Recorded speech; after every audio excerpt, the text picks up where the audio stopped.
Bonjour les fans de K-pop, aujourd'hui on se retrouve enfin pour la troisième partie d'un de mes concepts favoris, 5 théories autour de MV ou de musique dans la K-pop. J'ai essayé de sélectionner pour cette partie plusieurs de vos commentaires et théories qui me paraissent importantes à aborder. Je tiens d'ailleurs à rappeler et à dire que je ne peux pas malheureusement dans ce format parler de grosses théories ou de tout un univers autour d'un groupe.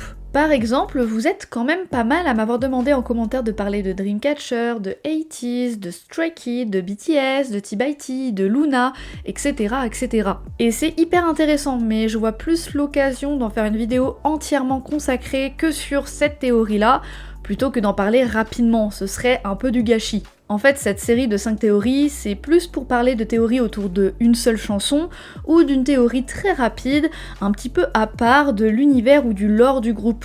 J'espère que vous comprenez mon point de vue. Je ne souhaite pas bâcler des théories en faisant ça rapidement, alors que je pourrais en faire une vidéo totalement dédiée et entière.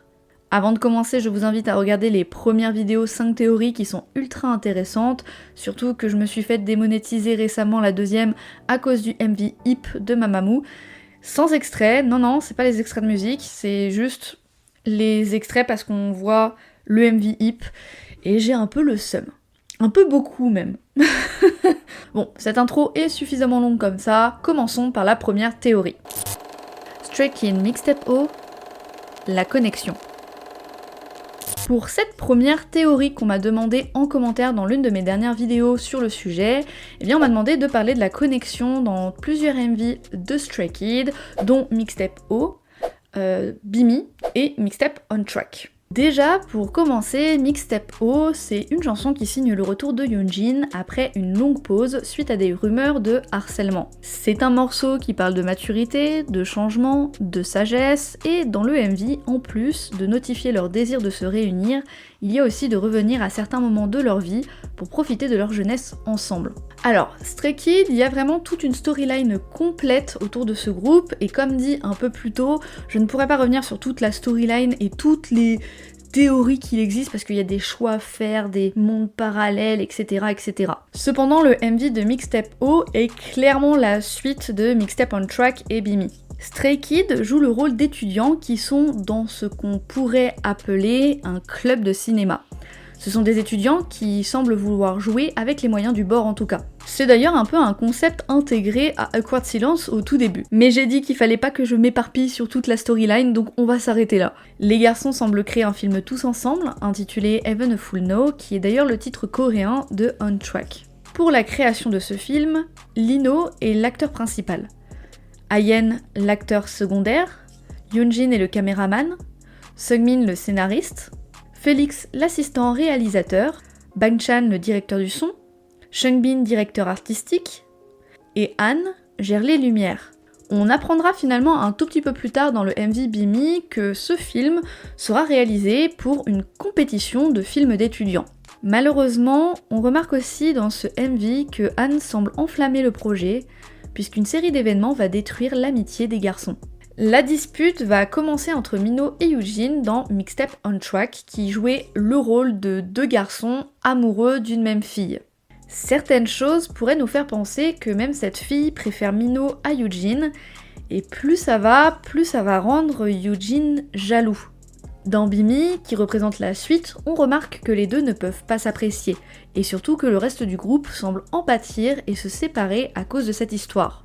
En parallèle, on remarque que Ayen a reçu des coups et il est à terre. On devinera grâce au Beyond the Scene du MV qu'il s'agissait d'une dispute entre Seungmin et Ayen. Ce ne sera donc pas une scène montrée dans le MV, mais comme les garçons en ont parlé, on peut dire que c'est canon. Cette histoire part un peu loin puisque Mino semble avoir un accident de voiture et Han, qui le voit au sol, le regarde. On apprendra à nouveau dans les coulisses que c'est Han lui-même qui a provoqué l'accident. Et même s'ils veulent revenir en arrière et ils montrent leur amour dans une belle scène de fin, on remarque que c'est la fin de leur amitié à cause de cette nostalgie. Ensuite, on va parler de Mixtape O, chanson qui, pour rappel, parle de maturité, de sagesse et de changement. Et même si on a l'impression que les paroles parlent d'amour, en réalité, les membres parlent de leur amitié qui grandit, prend en maturité et leur envie que celle-ci revienne comme avant. On remarque que Lino semble ignorer Anne suite à ce qu'il a fait dans le MV précédent et c'est compréhensible. Bon, je vous passe la théorie autour de Yoonjin qui fait des références à sa pose, une remise en question constante et il était plus du tout avec le groupe dans le MV, il était tout seul. Ce qui est surtout intéressant à notifier pour cette théorie, c'est l'inquiétude de chaque membre, mais surtout toute la nostalgie que les membres ont suite à cette dispute. Là, je viens juste de vous introduire la théorie, mais elle est en réalité beaucoup plus longue. Il y aurait aussi toute une connexion avec le MVX, dont je parlerai sûrement dans une autre vidéo si vous le voulez. Je vous conseille sincèrement de faire vos propres recherches et théories autour de cette histoire et de me dire en commentaire ce que vous en pensez. Nature Girls, la vie d'idol. Nature est en règle générale un groupe assez cute avec des MV colorés. C'est pour cela que quand elles ont fait leur retour avec seulement 6 membres sur 9 avec une ambiance assez malsaine dans la musique Girls, cela a perturbé beaucoup de fans. Avant la sortie officielle du clip, sachez qu'il a été jugé trop violent et sexuel pour être diffusé à la télévision par la chaîne Mnet. Le MV est tellement glauque qu'il y a une version censurée et une version non censurée de celui-ci. Et moi, je vais principalement me concentrer que sur la version non censurée. Le clip est complètement inspiré d'un film d'horreur coréen, A Tale of Two Sisters, sorti en 2004. D'ailleurs, pour confirmer mes dires, sur cette affiche, on voit 2 sœurs assises à côté. L'une d'entre elles avec une robe blanche remplie de sang, robe que les filles portent à un moment dans le MV. L'histoire est plutôt assez simple à comprendre, Chaebin est le personnage principal de ce MV. Et elle semble avoir plusieurs personnalités qui sont représentées avec les autres membres. Chaebin est d'ailleurs enfermée dans une armoire, un peu comme dans le film. Elle est censée représenter le fantôme d'une petite fille morte, et c'est d'ailleurs aussi représenté avec les draps qui volent. Il y a d'ailleurs plusieurs spoilers du film qui se trouvent dans ce MV. Mais moi, j'aimerais qu'on se concentre sur autre chose, qu'on retourne la situation et qu'on trouve une autre théorie. Et si les filles s'expriment à travers le film et le MV de leur enfance perdue, ou même de leur situation en tant qu'idole? On le sait. Être idol, c'est consacrer toute leur enfance à s'entraîner, être la meilleure et ne penser à rien d'autre que de débuter un jour. Et si les nounours attachés voulaient signifier qu'on n'a jamais laissé les filles avoir une enfance normale. Le placard pourrait représenter l'obligation de rester dans les codes de la K-pop, et les ciseaux à l'extérieur, ce serait peut-être les critiques des internautes qui peuvent te détruire. Pourquoi, quand Sunshine se trouve devant le miroir, elle semble ne plus se reconnaître? Peut-être qu'elle a du mal à se voir belle à cause des critiques? Les fantômes qui volent peuvent aussi représenter qu'elles ne sont pas réellement elles-mêmes devant les caméras, obligées de se cacher. Ou alors, cela peut aussi peut-être représenter le nombre d'idoles qui est déjà décédé dans l'industrie de la K-pop. Et ce moment avec le clone, ça me fait un peu penser qu'en réalité, toutes les idoles doivent être identiques et parfaites. Et normalement, dans le MV, les filles sont censées être celles qui tuent Chaebin. Mais si on retourne la situation, on a un peu l'impression que les filles sont plutôt protectrices avec Chaebin. On ne voit jamais les filles réellement faire du mal à Chaebin. C'est simplement une main qu'on voit par exemple. Et si en réalité, au lieu de vouloir la tuer, les membres voudraient la protéger des anti-fans? Et la fin du MV pourrait signifier qu'elles deviennent folles, car elles ont beau avoir tout donné pour être parfaites, elles ne le seront jamais aux yeux des fans. Oui, bon, ok, j'avoue, peut-être que pour cette théorie, je suis allée chercher un tout petit peu trop loin. Mais je la trouve quand même intéressante. Premier degré, j'ai trop envie qu'on puisse en parler en commentaire, donc n'hésitez pas à me donner votre avis. Le Seraphim Impurities, Crimson Heart. Pour cette théorie autour de Impurities, on va parler de Crimson Heart. Crimson Heart, c'est un webtoon original créé par Hybe autour de Le Seraphim qui a débuté en novembre 2022. Je l'ai feuilleté mais vraiment très rapidement pour essayer de comprendre un peu mieux la théorie, mais sans plus. Pour que vous compreniez un peu mieux la théorie, je dois quand même vous faire un tout petit résumé du webtoon. C'est une histoire surnaturelle où les filles habitent dans un endroit appelé Refugia. Refugia, c'est une ville considérée comme plus que parfaite. Il n'y a pas mieux que de vivre dans cette ville selon les habitants. Cependant, les filles vont se sentir obligées de quitter cet endroit pour sauver le monde, avec le diamant appelé Crimson Heart et le message mystérieux qui demande de lever la malédiction de l'île de la Luciole bleue. Les filles vont découvrir au fur et à mesure les secrets de Refugia et l'histoire des Lucioles bleues dans leur parcours. Bon, on est d'accord, c'est un gros résumé, mais c'est suffisant pour comprendre plus ou moins la théorie. En réalité, Blue Flame et Impurities, qui sont deux B-sides mises en avant, parlent tous les deux du webtoon. Déjà, si vous ne saviez pas, dans l'album Anti-Fragile se trouve le prologue officiel de l'écrivaine de ce webtoon, ce qui peut prouver que Impurities est sûrement relié et écrit avec l'aide de l'écrivaine elle-même. Sans ça, il y a de fortes chances que le MV et les paroles de Impurities soient totalement reliés au webtoon. Déjà, ce diamant présent dans le webtoon est clairement mis en avant dans le MV de Impurities et les lucioles bleues le sont aussi pendant une partie. D'ailleurs, sachez qu'il y a plusieurs couleurs dans les MV et les performances de Le Seraphim reliées aux lucioles bleues. Mais le plus marquant, c'est sûrement les paroles de la musique. Alors qu'on pourrait croire que les paroles parlent de vouloir montrer seulement son impureté, en réalité, les paroles nous parlent aussi du désir et d'un chemin compliqué à traverser, sûrement en référence avec leur parcours de réfugiat. Elle est considérée comme la ville parfaite sans aucun défaut, et les filles dans le webtoon semblent avoir le désir de ne pas forcément rester dans cette ville, malgré la perfection de celle-ci. En voulant partir de Réfugia, la ville parfaite, les filles vont montrer leur impureté dans un autre monde et vont réaliser leur désir qu'elles répètent à plusieurs reprises dans la chanson. La théorie peut aussi aller beaucoup plus loin puisque dans le webtoon, il y a beaucoup de comparaisons avec plusieurs diamants différents. Diamants que l'on compare aux filles dans l'iridescent opale, mais qui définit aussi leur force et leur beauté. Par exemple, Chaewon est un diamant. Dans le MV Impurities et avec la description du diamant, on se rend compte qu'elle veut montrer fièrement ses faiblesses. Oui, elle est faible. Et alors ? Yoonjin, quant à elle, est une émeraude. Et comme dans la chanson, elle veut accepter ses forces, qui aux yeux des autres sont des imperfections. Sakura est un diamant rose.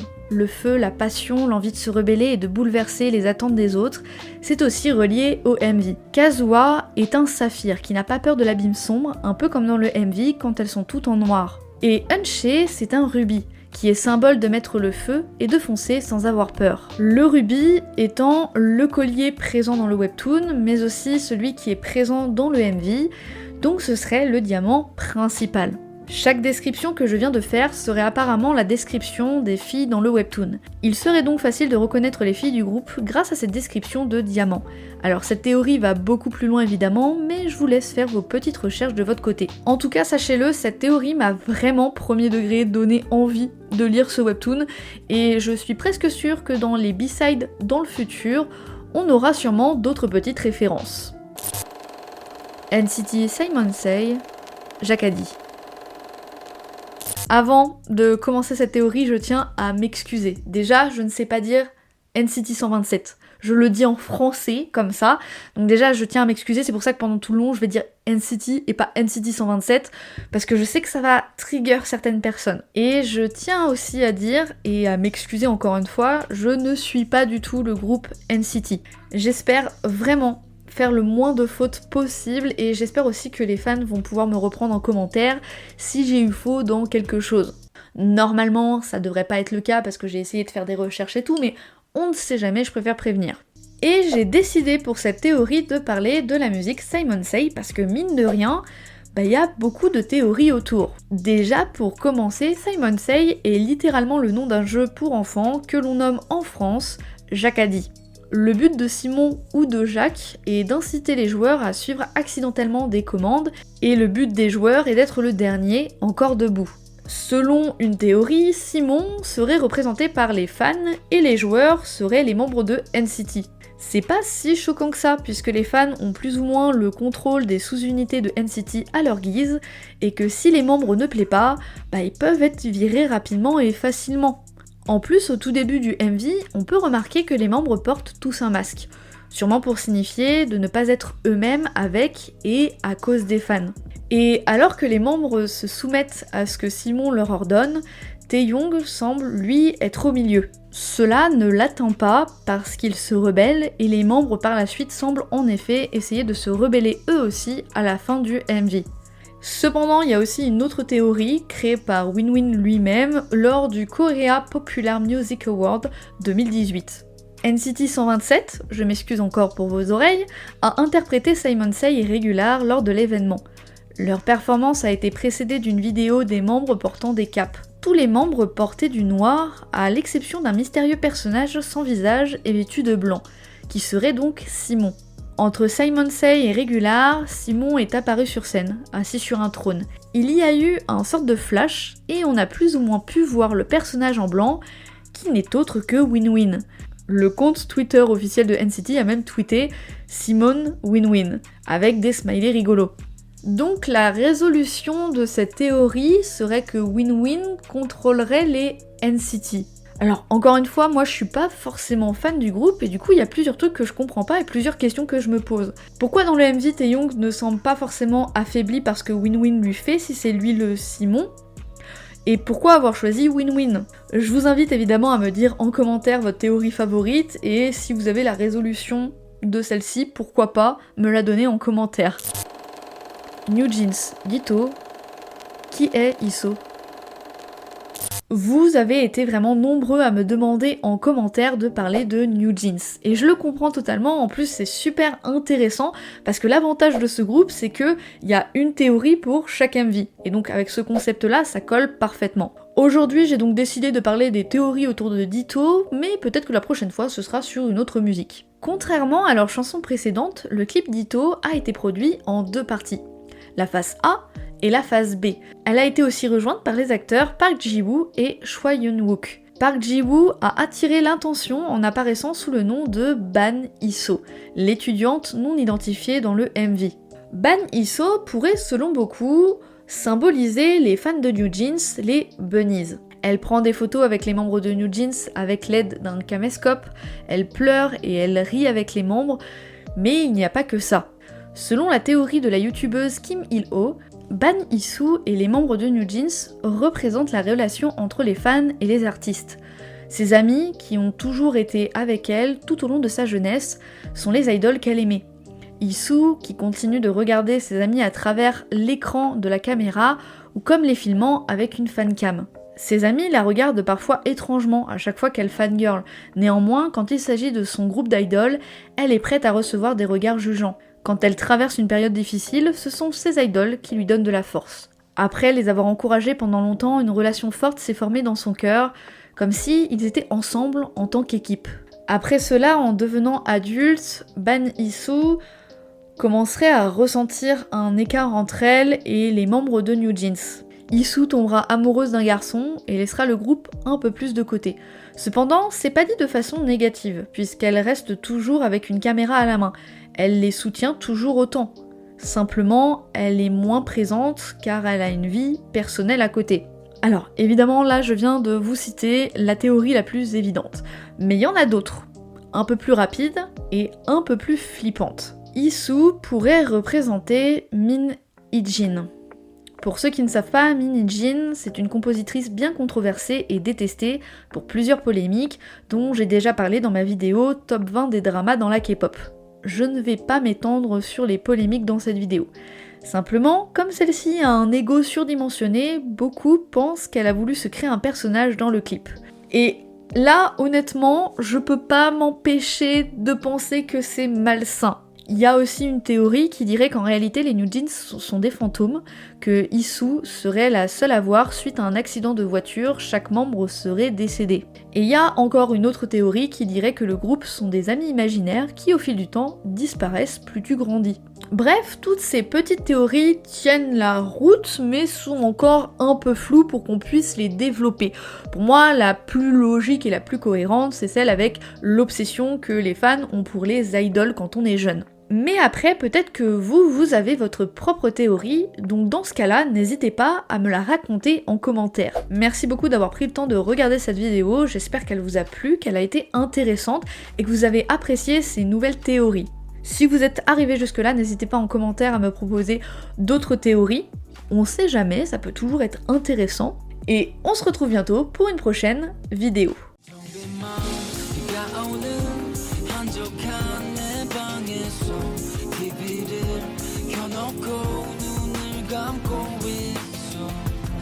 시간은 빠르게 흘러가고